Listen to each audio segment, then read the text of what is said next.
Hello, global audience. I'm Hongju Lee, the co-host of K-Mentalities. What a great name. And here's your main host, Andrew. Hello, everybody. We are going to pursue more of the topics that we spoke about previously.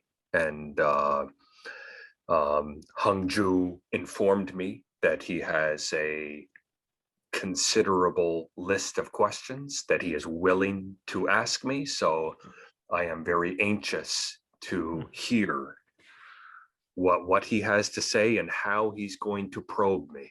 So you can take the floor, sir. You're giving me so much pressure, man. Oh, whoa! I'm being over dramatic, perhaps. Okay, this is the beginning of our new venture, and I'm so excited. You said that it's your mission to promote Korea to the world. Yes. Wow. As a Korean myself, I couldn't appreciate you more. You sound like you're a little bit condescending. Oh, wow! I'm so thankful for you. I was just gonna. I should probably censor myself because we want this to be suitable for children. So.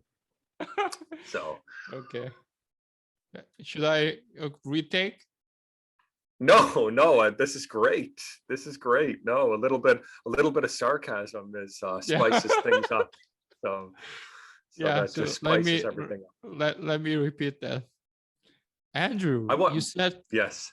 You said to me that it's your mission to promote Korea to the world. It is my utmost mission.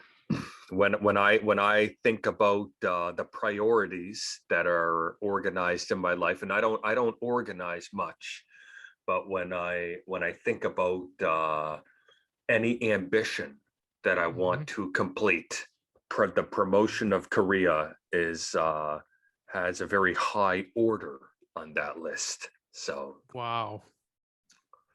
As a Korean myself, I couldn't appreciate more. Well, anyway, please tell our audience what made you decide to promote Korea to the world. Well,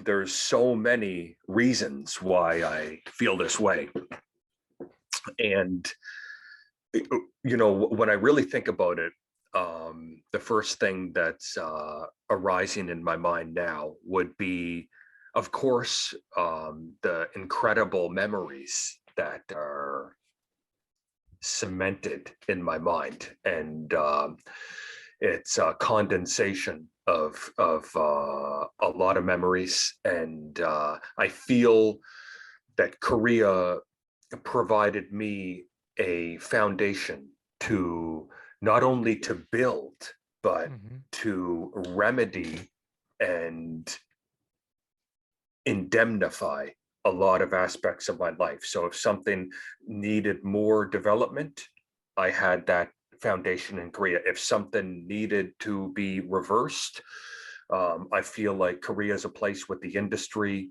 with the occupation that I assumed there's Korea for me provided that foundation. So there's a lot of ambition to enhance Korea to the rest of the world, if that is possible through yourself and I. So wow. Andrew, I think we should talk about you first. So tell our audience more about you, how you came to Korea, and how you fell in love with Korea. Well, prior to coming to Korea, I had a lot of jobs, and somehow in the throes of all of those albite or occupations that I was doing. I managed to somehow graduate from university. I still don't know how I did that to this day. Um, but I managed to get through that somehow, and I was working the industry that I was working in. When I really go in retrospect, a lot of the occupations that I assumed, I did so because there was a demand for people, and because of financial benefit and different factors, location, and but I always had a I always had an inspiration to continue exploring the world, because that's something that I've always done since a young age. And I always had an interest with the North Korea situation, and I studied about it at scale while I was a teenager and while I was attending university. I even did, and actually, this is, I don't think I've ever told you this before, but there was a 1 year period in university that I persuade my fellow students to study about North Korea for 1 year. Wow, for one So we year. actually, for 1 year, so we spent a year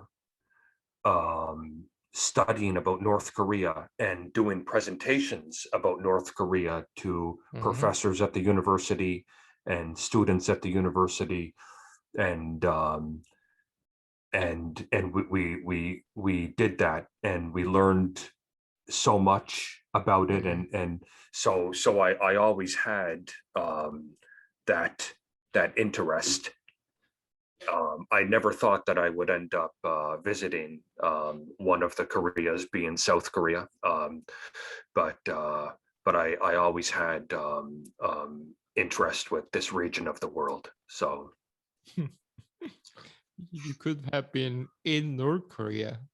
well, I mean, at that time, I had more of I had more of a motivation to go. If I obviously, if I could go and not end up receiving capital punishment, then yes. But I wasn't sure. Spending time in Africa as a teenager and being as dangerous as Africa is, I didn't really fully grasp how dangerous North Korea is and how it differs from even some of the most dangerous countries in the world, such as Iraq and Nigeria and different nations, because North Korea is truly a hermit state, and that's something that separates it from those places. Is it's just a place that such a small amount of people tread.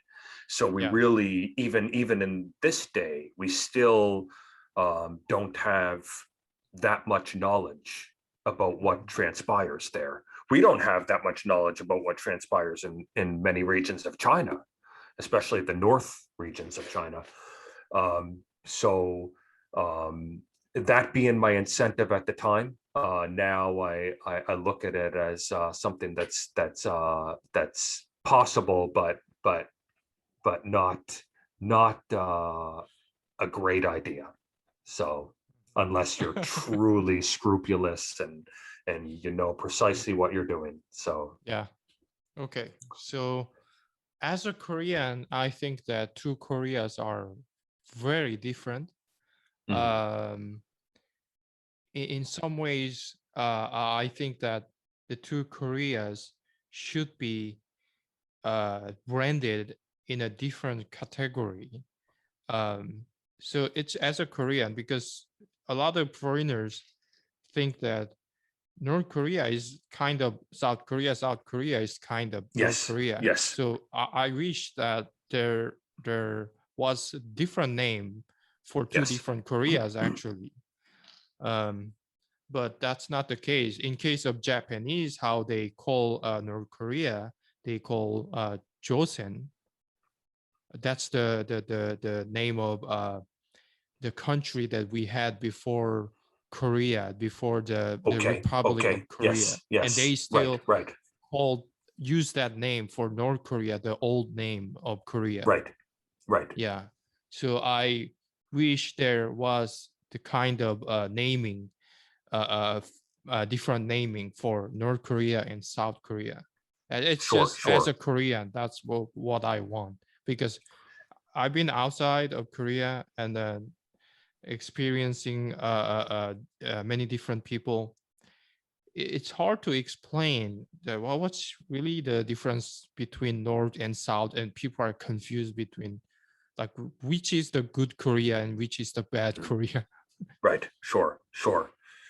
Well, that's a intriguing consensus that you present there, and I think that that that could also offer complications consistent with more separation between the two nations.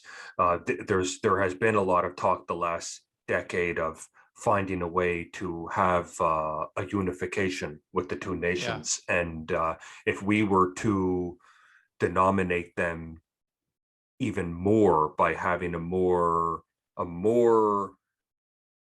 um,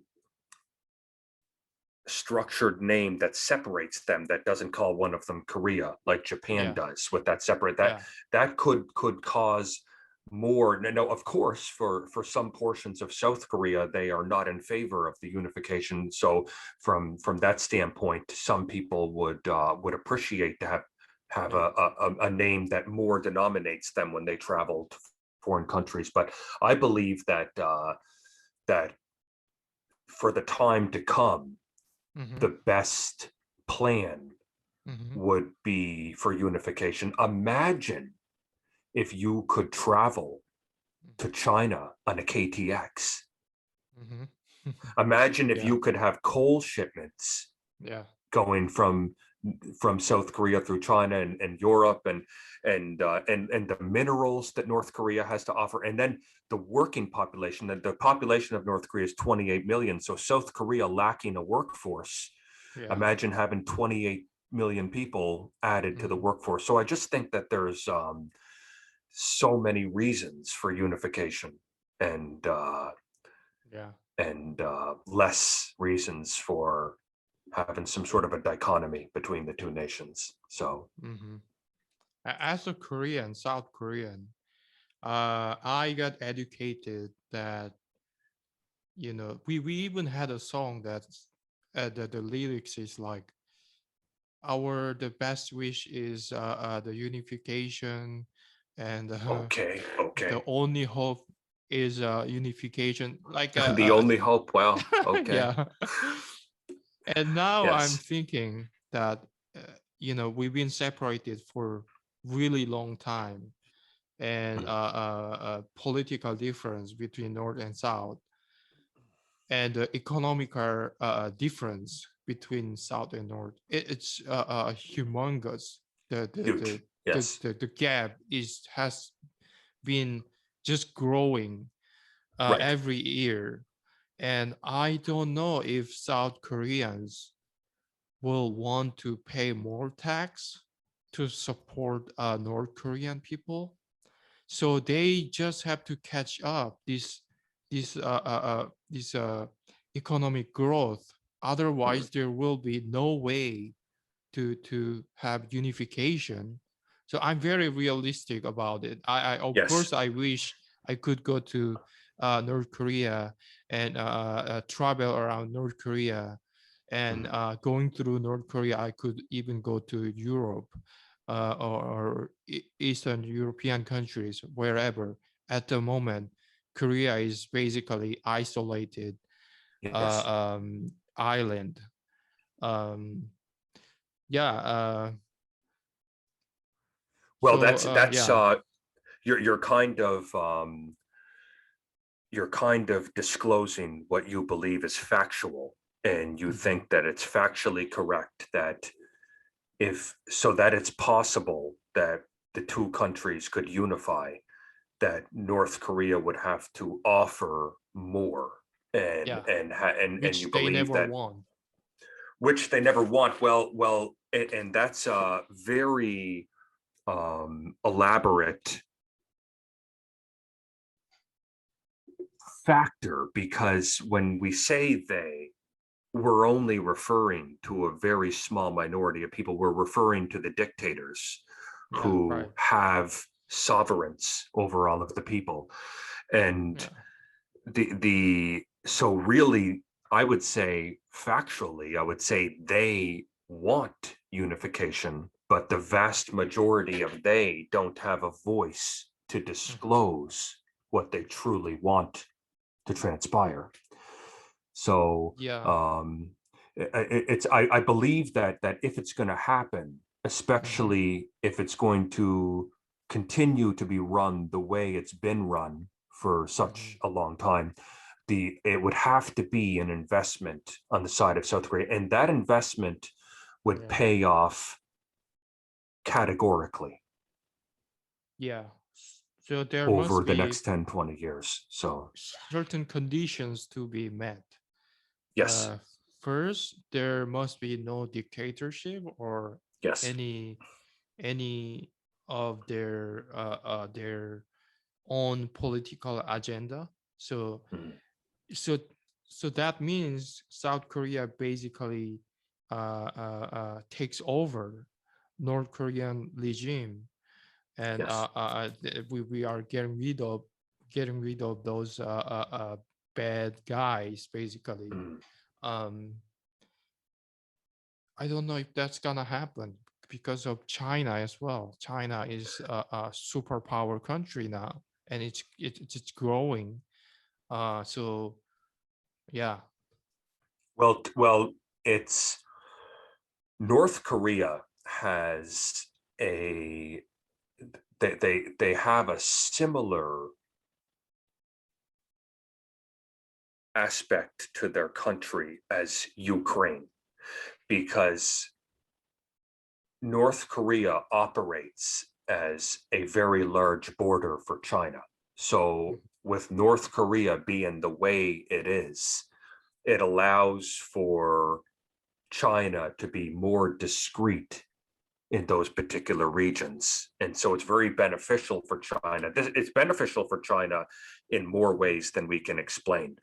But when you think about the the landscape, that plays a major comfort for China in having more difficulty to have surveillance over that region.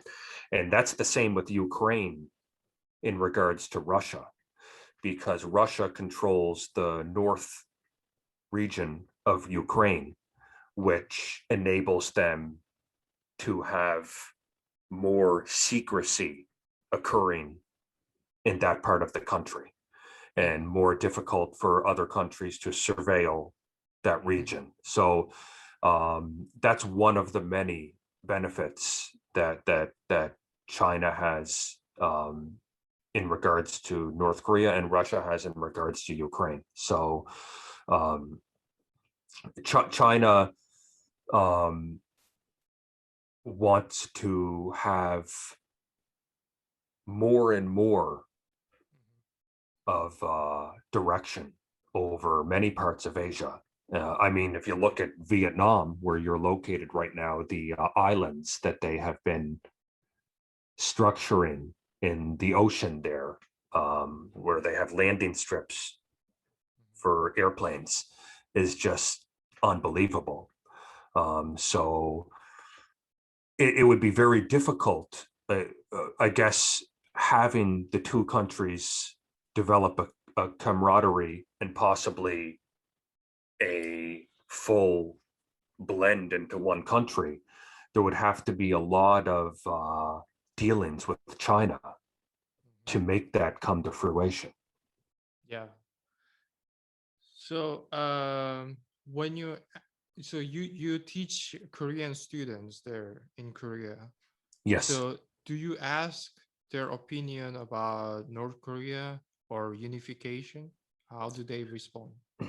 That's a conversation that I had a lot for my first couple of years here, but the last couple of years, it hasn't been a conversation that I had much because I feel that people in South Korea they have very difficult agendas and they have a Mhm. lot of responsibilities that they have to adhere to. Yeah, you know that So Koreans are oh already yes, working so hard, so hard. and if we Yes. have to work even harder because we have to pay a lot of tax for North Koreans, that's Oh, don't gonna even be get me impossible. exactly.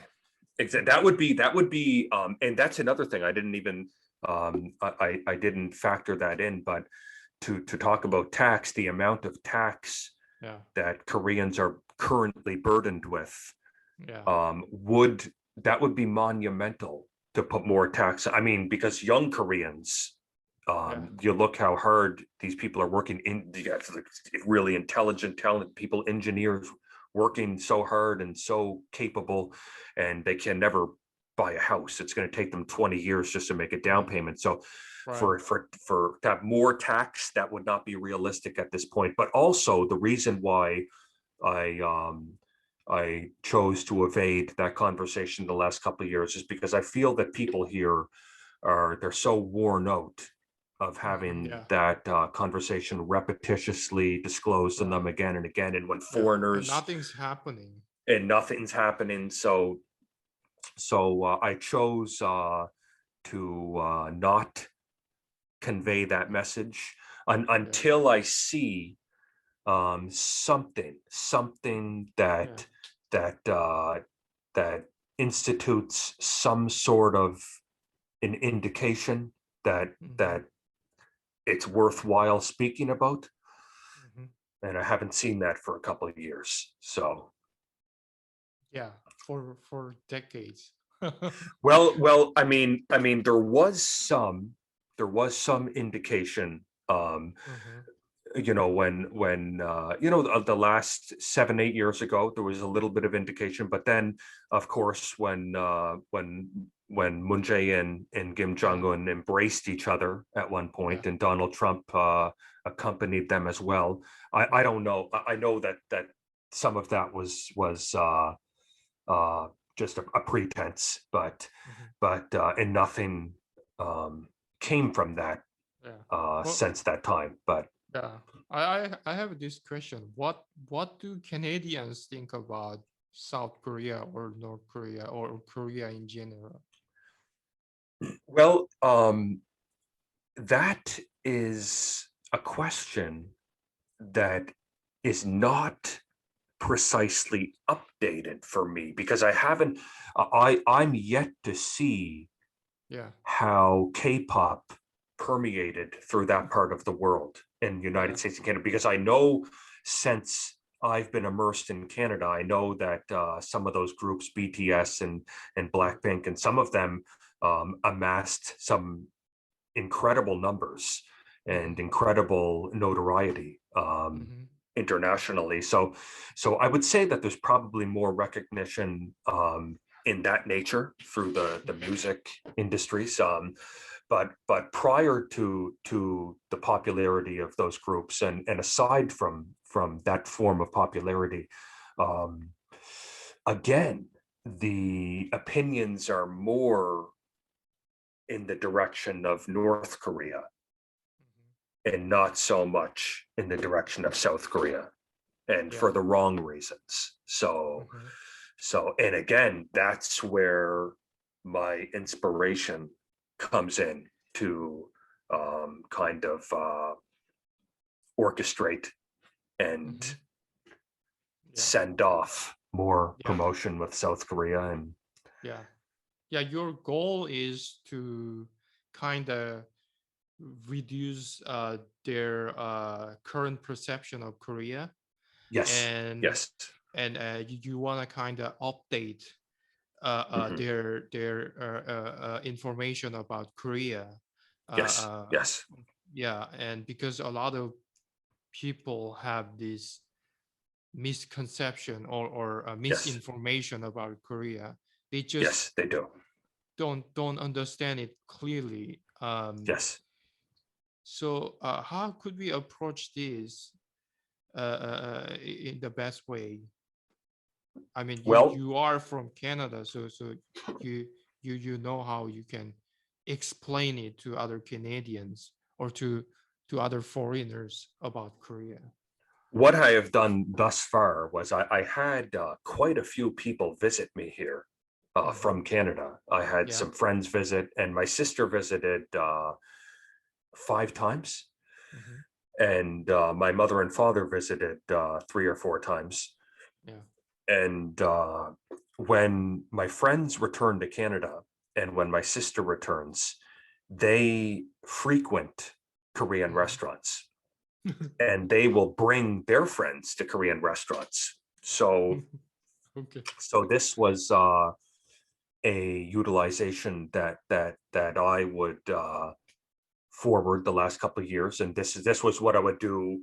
Though this is hitting, I don't know how many people this is hitting because it's in real life and it's not through the internet with a large audience. But I would have people saying, "Oh, I ate bibbidi bop the other day," and they'd be referring to beep and bop, but they were calling it Okay. bibbidi bop.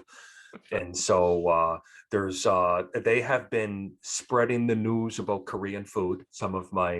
Some of my friends who I went to high school with and grew up with, and so I was kind of promoting Korea the traditional way in Mhm. real life and hitting certain groups of people within Canada, Yeah. and so that's what I've done thus far. And what you and I are doing is a more technical step. Yeah. So Right. Right. More details. more So detail and yeah. more probability. Yeah. Right.